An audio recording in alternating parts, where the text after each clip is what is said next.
पता चला? बस लगा हुआ हूँ। सारा दिन ये केस लेकर घर में बैठे रहते हो। कभी कभी बाहर की हवा भी तो खानी चाहिए। कई दिनों से केस उलझा पड़ा है, बस एक बार सुलझ जाए, इस जालसाज को गिरफ्तार करवा दूं, फिर दार्जिलिंग चलेंगे हवा खाने। आज मैं कुछ नहीं सुनने वाला। अरे पूरा एक हफ्ता हो गया घर में बैठे हो। चलो कहीं घूम आते हैं। अजीत, लेकिन ये नहीं नहीं, लेकिन कुछ नहीं। अरे एक डेढ़ घंटे में तुम्हारा ये जालसाज कहीं भाग थोड़ी जाएगा। चलो।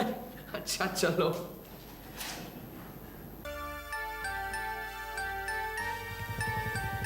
अच्छा हुआ यहाँ घूमने आ गए। अच्छा थैंक यू। काफी हल्का महसूस कर रहा हूँ। उस जालसाज की कलाई आज खुली जाएगी। अरे मोहन, अरे अजीत, अरे यहाँ का एक जमाने के बाद। हाँ अजीत, बहुत दिनों बाद मुलाकात हुई। और क्या कर रहे हो आजकल? अरे करना क्या है, डॉक्टरी पास की है, प्रैक्टिस कर रहा हूँ। मोहन और मैं स्कूल में इंटर तक एक साथ थे। उसके बाद मोहन मेडिकल में चला गया। मोहन, ये मेरे मित्र ब्योमकेश बख्शी। नमस्कार। अच्छा अच्छा, नमस्कार। शुरू शुरू में शक होता था कि आपके कीर्ति प्रचारक क्या हमारे बचपन के मित्र अजीत बनर्जी ही हैं, लेकिन यकीन नहीं होता था। कहाँ ब्योमकेश बख्शी और कहाँ अरे भाई, ये तो इन्हीं की मेहरबानी है, मुझे अपने साथ घसीट लाया है। हाँ, हाँ। और कहाँ जा रहे हो? बस यूं ही जरा, वैसे कोई खास जल्दी नहीं है। अरे तो फिर चलो एक साथ थोड़ी सी हवा खा लेते हैं। हाँ, आओ। चलो। और रहते कहाँ हो? पहले तुम बाग बाजार रहते थे ना? हाँ, अब इधर ही रहता हूँ, पूर्णदास रोड पर। अच्छा। कभी आओ ना, आप भी आइए ना। अरे ब्योमकेश को फुर्सत कहाँ है? आज तो इन्हें बड़ी मुश्किल से घर से घसीट के लाया हूं मैं।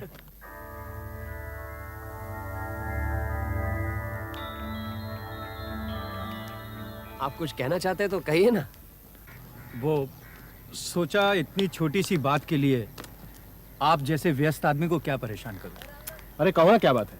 कम से कम कुछ दिनों के लिए इन्हें उस जालसाज से छुटकारा तो मिल जाएगा। कौन जालसाज? है कोई, लेकिन बहुत परेशान कर रहा है। तुम कहो क्या बात है? मेरी बात सुनकर ब्योमकेश बाबू हंसेंगे। अगर हंसने की बात होगी तो जरूर हंसेंगे। मुझे लगता है आप किसी समस्या को लेकर उलझे हुए हैं, कोई हल ढूंढ रहे हैं जो मिल नहीं रहा। आपने बिल्कुल ठीक कहा। दरअसल मेरे एक मरीज हैं, उन्होंने मुझे इतना परेशान कर रखा है कि क्या बताऊं। मुझे ही क्या, सारे घर वालों को तंग कर रखा है, किसी की कुछ सुनते ही नहीं। मोहन, ऐसा करते हैं, वहां वो बेंच है ना, उस पर बैठते हैं। वहां बैठ के तुम सब कुछ खुल के कहो। आओ ब्योमकेश। हाँ, आप बोलो।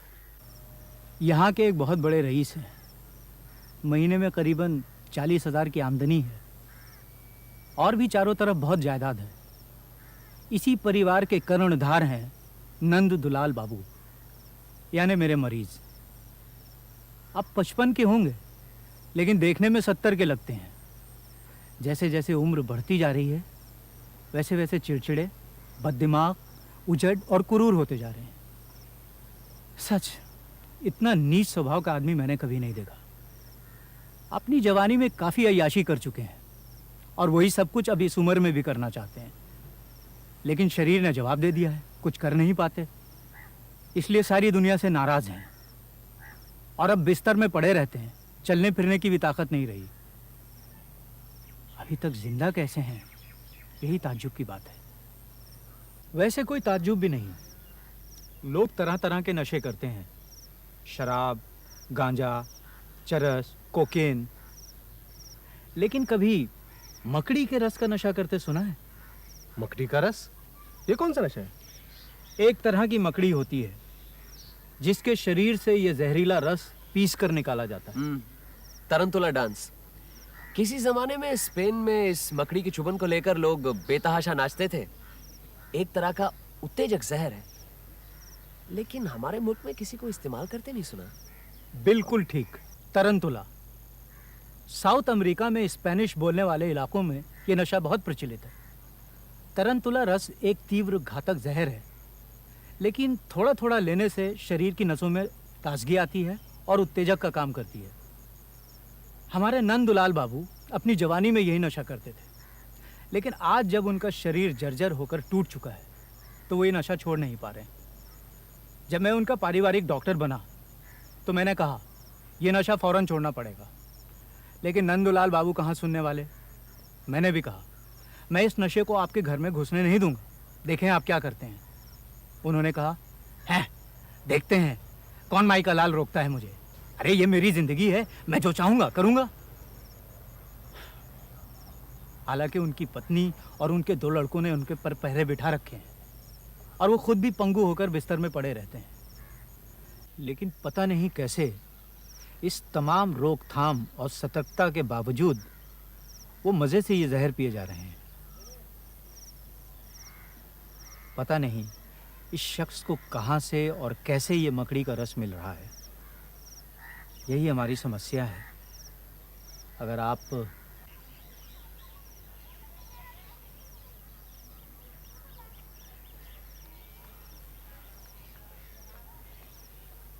अजीत, चलो घर चलते हैं। एक पॉइंट सूझा है, वो अगर लग जाए तो उस जालसाज का मामला सुलझ सकता है। क्या बात है? मोहन की कहानी ठीक से सुनी भी नहीं? अरे सुनूंगा क्यों नहीं, इंटरेस्टिंग है, कठिन समस्या भी है, लेकिन वो जालसाजी का मामला जब तक सुलझ न जाए तब तक कोई बात नहीं व्योमकेश बाबू, मैं जानता हूँ आपको छोटे छोटे केस में उलझाना उचित नहीं है, लेकिन क्या करूँ।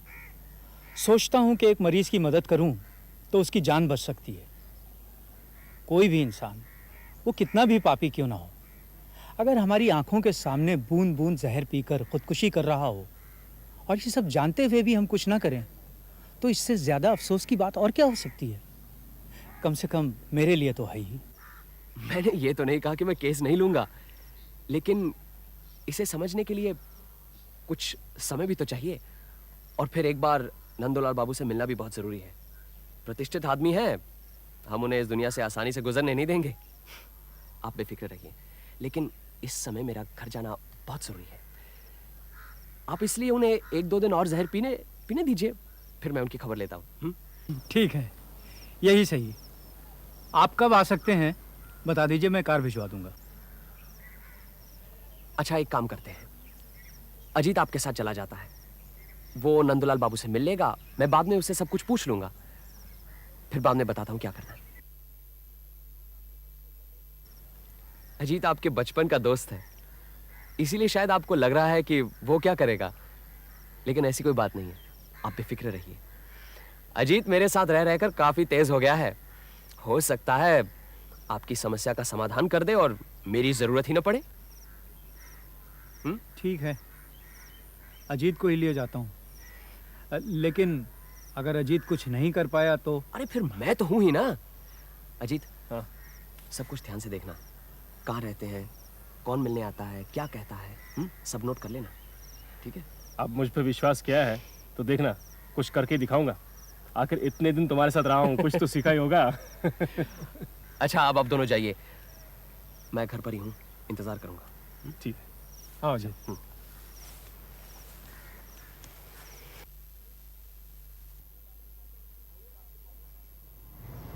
आइए डॉक्टर बाबू, हम आप ही का इंतजार कर रहे थे।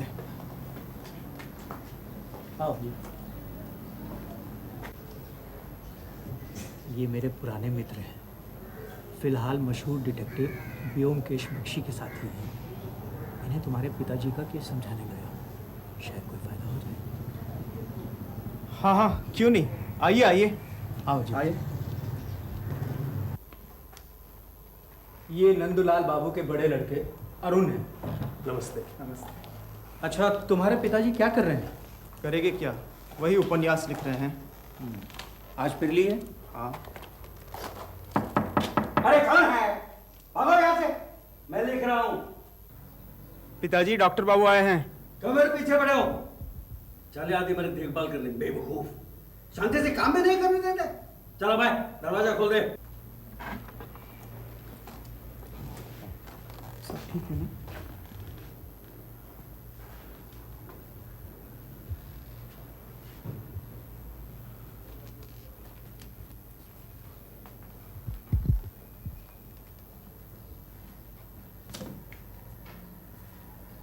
क्या लिख रहे हैं? अबे डॉक्टर, किसको पकड़ के लाए? पूछते हैं मैं क्या लिख रहा हूं। कोई नहीं, मेरे एक पुराने मित्र हैं। बताओ साले को, तुम भी भाग जाओ। सब मेरे रुपए खाने के चक्कर में पड़े। गेट आउट, चोर साले। तुम उधर बैठ जाओ और जो कुछ नोट करना चाहो नोट कर लो। बाद में अगर कुछ पूछना चाहो तो पूछ लो। ओके?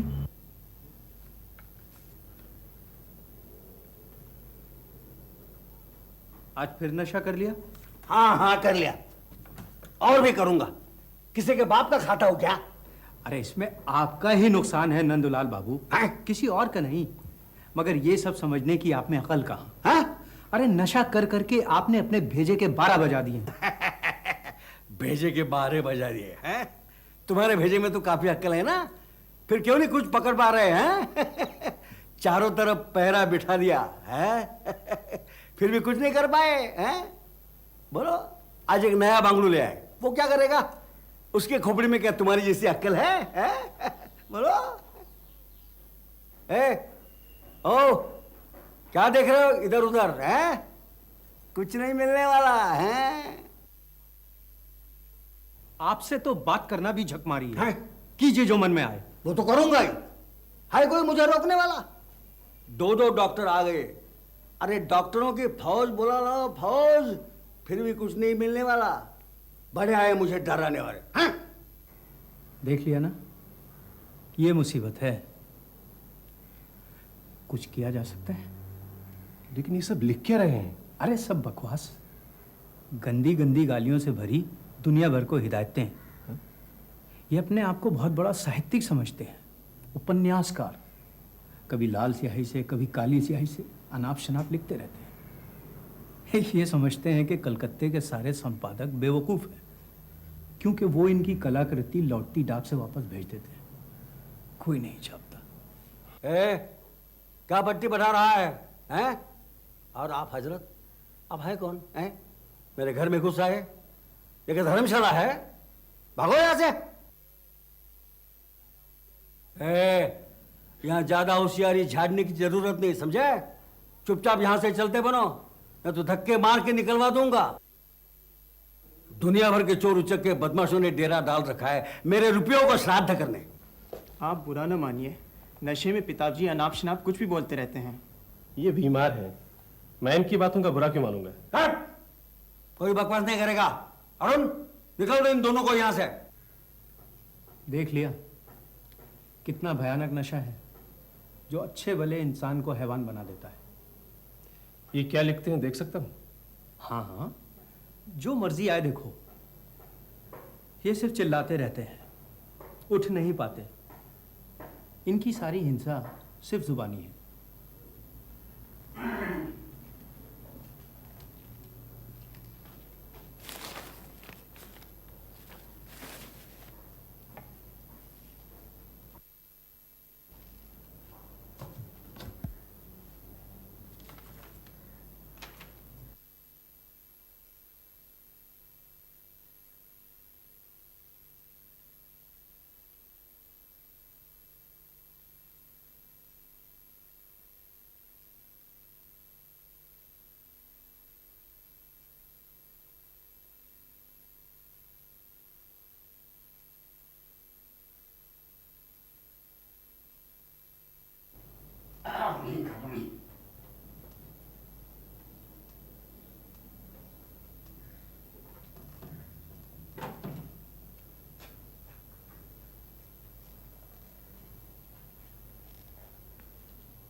वो अलमारी देखें?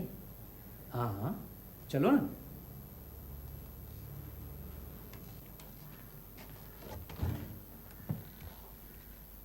ये मेरी दी हुई दवाइयां हैं, लेकिन किसी से कोई फायदा नहीं हुआ। इतनी गंदी गंदी गालियां कैसे लिखते हैं? ये तो अमील जोला को भी मात करते हैं। अरे रंगीले मिजाज के आदमी थे, अपनी सारी मायूसी लिखाई में ही निकालते हैं।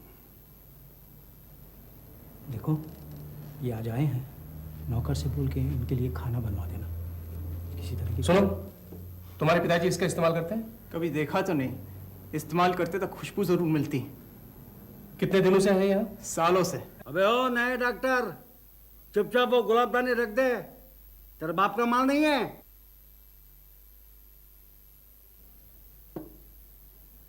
ये भी मालूम है, ये गुलाबदानी बादशाह शाहजहां के जमाने की है। हाँ, अच्छा थोड़ा ले लो और भागो यहां से।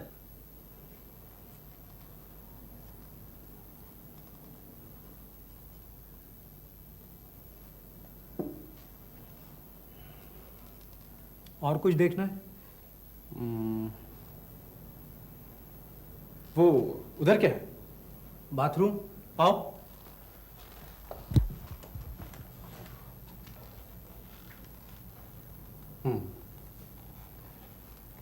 मुझे कुछ सवालों के जवाब चाहिए। कुछ छुपाइएगा नहीं। नहीं, पूछिए। आपने नंदुलाल बाबू पर पूरी तरह से निगरानी रखी है? जी 24 घंटे? जी। हाँ। निगरानी कौन कौन रखता है? अरुण, इसका छोटा भाई और माताजी बारी बारी से पिताजी के साथ रहते हैं। नौकर या किसी को उनके नजदीक आने नहीं देते। किसी ने उन्हें नशा करते नहीं देखा? नहीं, देखा तो नहीं, लेकिन जब नशा कर लेते हैं तो पता चल जाता है कि नशे में है। लेकिन कब और कैसे नशा करते हैं नहीं मालूम। यही तो मुसीबत है, कब करते हैं और कैसे करते हैं कुछ पता नहीं चलता। पहले सोचा बाथरूम में रखा होगा, वहाँ ले लेते होंगे, लेकिन बाथरूम के कोने कोने की तलाशी ले ली, वहाँ कुछ भी नहीं मिला। और फिर क्या बाथरूम भी अकेले थोड़ी जाते हैं, कोई ना कोई हमेशा साथ ही रहता है। नशे की चीज़ कैसी है, किसी ने कभी देखा है? पहले जब खुलेआम पीते थे तब देखा था। पानी या शरबत के ग्लास में 2-3 बूंद डालकर पीते थे। उस जैसी कोई चीज़ घर में है क्या? हमने घर की सारी तलाशी ले ली, कहीं भी कुछ नहीं मिला। फिर उन्हें नशा मिलता कैसे है? क्या पता, यही तो मिस्ट्री है। अच्छा, आप तीनों के अलावा इस घर में कोई और आता है? कोई नहीं, डॉक्टर बाबू के अलावा। कभी भी कोई नहीं आता? कभी कभी पोस्टमैन आता है, पिताजी की रजिस्ट्री चिट्ठी आती है। रजिस्ट्री चिट्ठी कहाँ से आती है? कलकत्ते से ही आती है। एक औरत है, रेबेका लाइट, पिताजी की पुरानी जान पहचान है, वही भेजती है। उस रजिस्ट्री चिट्ठी में क्या होता है, कभी देखा है? जरूर देखा है। लिफाफे में 1 या 2 दस्ता सफ़ेद फुल स्केप कागज़ रहता है। जो कागज़ अभी अभी उनके बिस्तर पर बिखरे पड़े थे ना, उसी पर लिखते रहते हैं। 1 या 2 दस्ता? इनके चारों तरफ तो रिम के रिम कागज पड़े रहते हैं। हाँ हाँ, मगर ये रजिस्ट्री हर हफ्ते या 10 दिन में आती रहती है। अच्छा, इस रजिस्ट्री का लिफाफा है आपके पास? वो तो हम फेंक देते हैं, फिर भी देखता हूँ। ये औरत जो ये रजिस्ट्री भेजती है, कभी मिले हो इससे? अरे उनकी पुरानी गर्लफ्रेंड है, उससे क्या मिलना। सभी जानते हैं इन दोनों के बारे में। अब तक रुपया भेजते रहते हैं उसके पास। कैसे? जब चल फिर सकते थे तो खुद जाकर दे आते थे, अब खुलेआम मनी ऑर्डर भेजते हैं। 100 रुपया महीना। बतौर पेंशन? हाँ हाँ, यूं ही समझ लो। अच्छा, ये औरत रहती कहाँ है? यहीं ओल्ड पोस्ट ऑफिस रोड पर। कहते हैं कि वो मकान भी इन्होंने ही लेकर दिया है उसे। हाँ।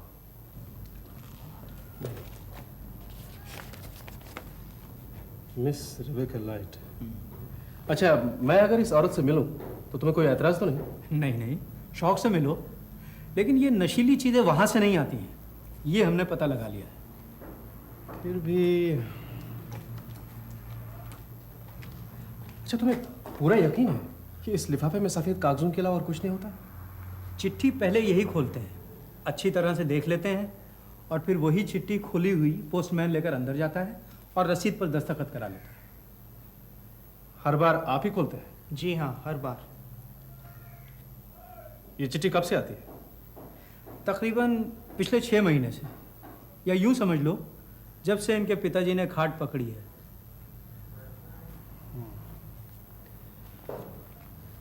अच्छा, आप ऐसा क्यों नहीं करते? 4-5 रिम कागज आप खुद खरीद लें और इन्हें दे दीजिए, ताकि इससे रजिस्ट्री वजिस्ट्री का झमेला ही खत्म हो जाए।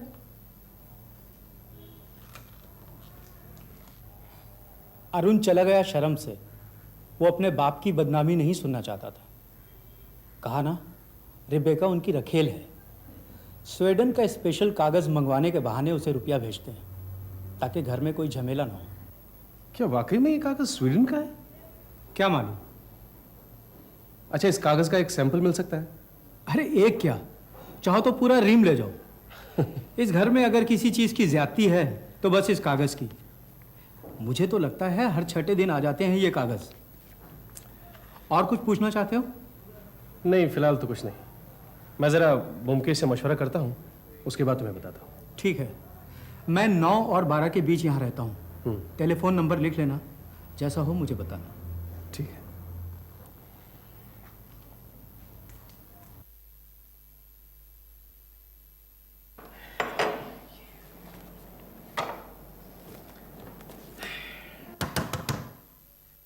पुटीराम, जरा देखना तो।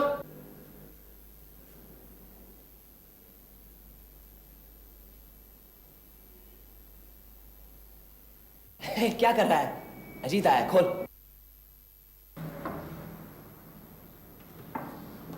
आओ अजीत आओ, बिल्कुल वक्त पर आए हो।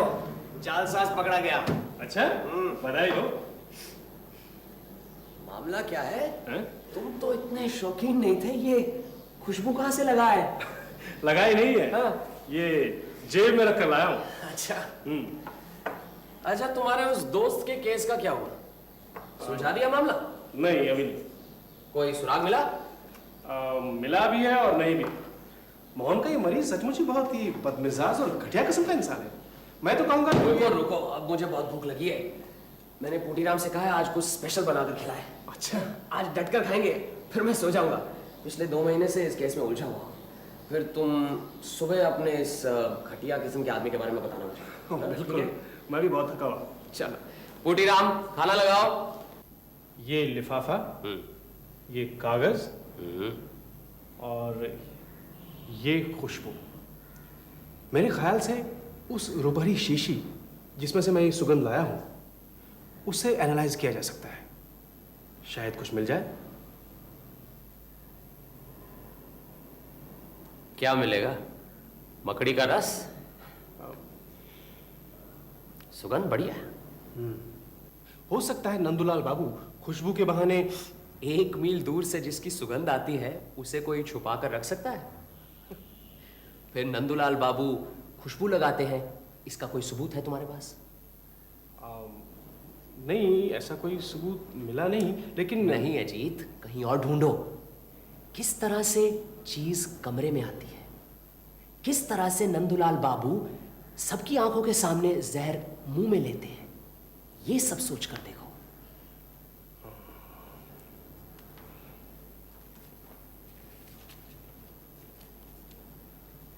हाँ, क्या कुछ पता चला? मुझे लगता है कि मकड़ी के रस का रहस्य पता चल गया। वेरी गुड, बताओ। मैंने नंदूलाल बाबू के कमरे में चारों तरफ बड़े बड़े मकड़ी के जाले देखे। मुझे लगता है कि मकड़ियां वो पकड़ पकड़ कर खाते हैं। You are a genius Ajit बबुआ। दीवार की मकड़ी खाने से कोई नशा नहीं होगा, बल्कि सारे शरीर में फुंसियां निकल आएंगी। ये तो है। हाँ, ये लिफाफा, चलो उस औरत से मिलते हैं। क्या पता वहां से कुछ पता चले। मिल सकते हैं, लेकिन अगर उसे कुछ मालूम भी होगा तो वो बताने वाली नहीं है। उनकी पुरानी दोस्ती है, क्या दोस्ती नहीं निभाएगी?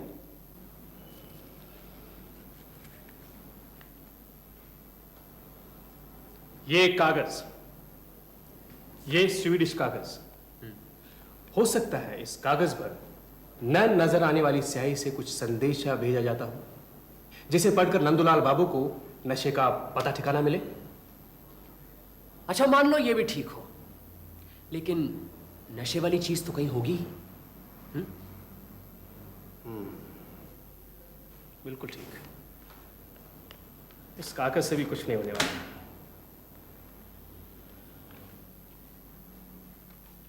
मुझे तो इस कागज से ही साफ पता लग रहा है कि कहां से चीज आती है और कैसे नंदुलाल बाबू नशा करते हैं। इस कागज से कैसे? तुमने कहा हर हफ्ते ये कोरा कागज रजिस्ट्री से आता है। हाँ। क्यों आता है? क्यों आता है? लिखाई के लिए। नंदुलाल बाबू प्रसिद्ध साहित्यकार भी तो हैं। कुछ भी हो, लेकिन सोचने की बात है कि वो कोरा कागज है। अरे तो क्या हुआ, कागज तो कोरा हो गई। अगर कागज कोरा है तो रजिस्ट्री करने की क्या जरूरत है? हर हफ्ते कागज भेजा जाता है, महीने में एक बार क्यों नहीं भेजा जाता? मतलब? रुपया महीने में एक बार भेजा जाता है। हाँ। तो फिर कागज भी महीने में एक बार भेजा जाना चाहिए। अरे ये तो कोई बात नहीं हुई। अरे हफ्ते में भेजे या महीने में, इससे क्या फर्क पड़ता है? फर्क पड़ता है, अभी पता चल जाएगा। उस औरत रिबेका को रुपया भेजा जाता है, हाँ? तुम्हें मालूम है क्यों? वो इसलिए कि क्योंकि वो उसकी आश्रिता है। बस यही? क्या कोई और भी वजह हो सकती है? अच्छा, वो दिन रात गंदी गंदी बातें लिखते रहते हैं, मालूम है क्यों? मुझे नहीं मालूम, तुम्हें मालूम है? शायद मालूम है।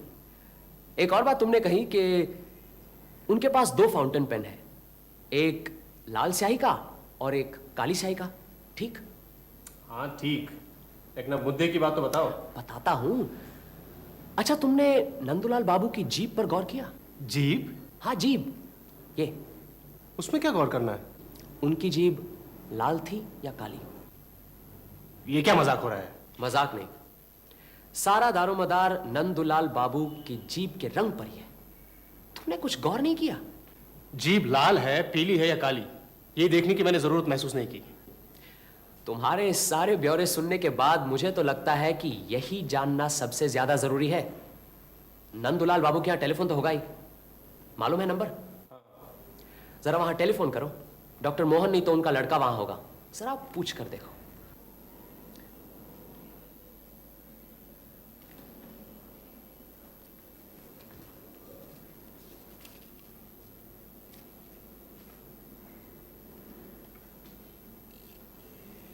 अब जीभ लाल ही सही, पान खाने से जीभ लाल नहीं होगी तो और क्या होगा? हेलो मोहन, मैं अजीत बोल रहा हूँ। हाँ अजीत, बोलो। मैं तुम्हारे ही फोन का इंतजार कर रहा था। लाओ मुझे दो। नमस्कार डॉक्टर मोहन, मैं बोमकेश बोल रहा हूं। हाँ, मुझे यह जानना है कि हमारे नंदुलाल बाबू की जीभ लाल रहती है? हाँ, जीभ। हाँ हाँ, उनकी जीभ हमेशा लाल रहती है। नहीं नहीं, पान बिल्कुल नहीं खाते, लेकिन फिर भी जीभ हमेशा लाल रहती है। कह रहे हैं नंदुलाल बाबू की जीभ हमेशा लाल रहती है और वो पान नहीं खाते। आप ठीक कह रहे हैं? बिल्कुल। वैसे मेडिकली कोई डर की बात नहीं है। आपकी पहेली का जवाब मिल गया जी। आज अजीत ने ही गुत्थी सुलझाई है, मैंने तो बस थोड़ी सी मदद की है। मैं अपनी जालसाजी के मामले में फंसा हुआ था, इसलिए आपके साथ कल आ नहीं पाया। हाँ, नहीं नहीं, कुछ खास करने की जरूरत नहीं, सिर्फ उनके कमरे से उनकी लाल स्याही वाला फाउंटेन पेन हटा दीजिए या तो फिर छुपा दीजिए। जी बिल्कुल। अजीत को धन्यवाद कहूं? तुम्हें बहुत बहुत धन्यवाद दे रहे हैं तुम्हारे मित्र। कह दिया जी। हाँ, कह रहा है नो मेंशन। मैंने कहा था ना, मेरे साथ रहते रहते अजीत काफी तेज हो गया है। अरे ये क्या कर रहे हो? चलो नंदुलाल बाबू के यहाँ जाना है। क्यों? अरे देखोगे नहीं, पकड़े जाने पर चोर क्या धमाल करता है। चलो चलो चलो चलो चलो चलो चलो, जल्दी करो।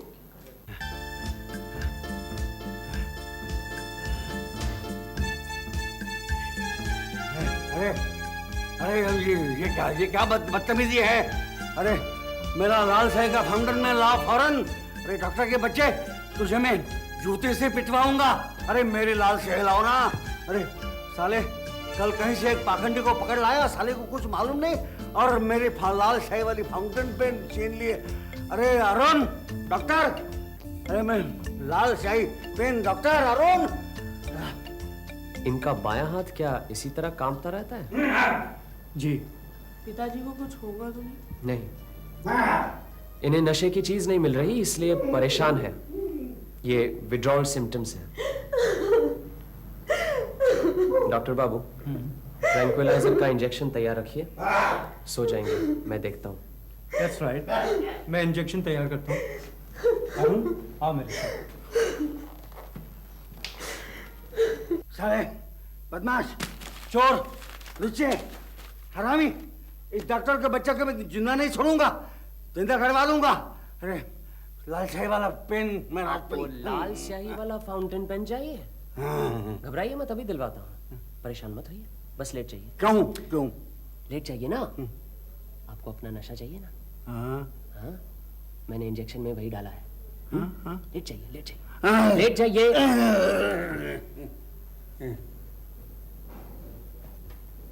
डॉक्टर मोहन,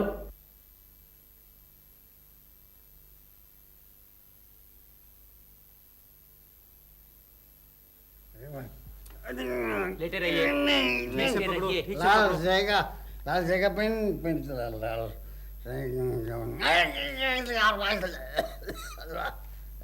लाल जाएगा लाल पेन लाल शाही।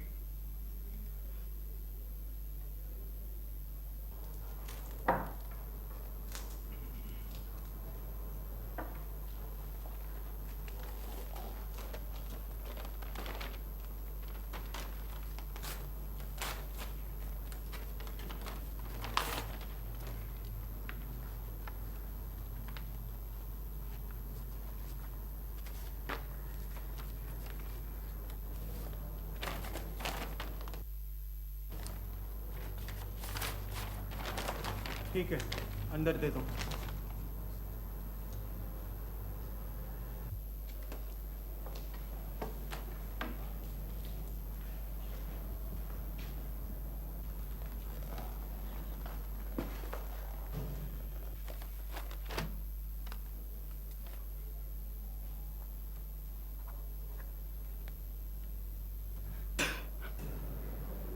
कब से चल रहा है ये सब? हुजूर हुजूर मैं बहुत गरीब आदमी हूँ हुजूर। इस गरीब आदमी को कितने रुपए मिलते हैं इस काम के?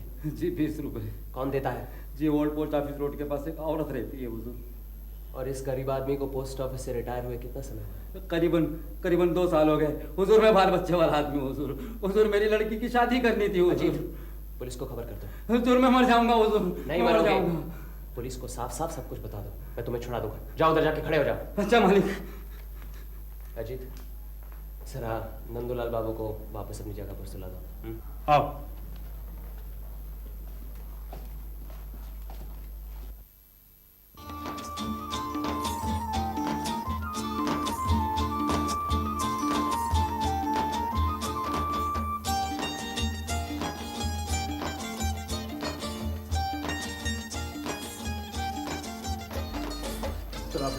आइए।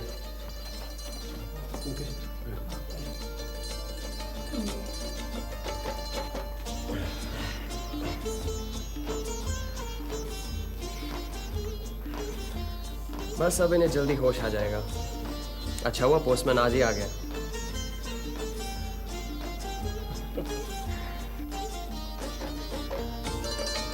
अब आप यहां बैठिए, इन्हें आपकी जरूरत है।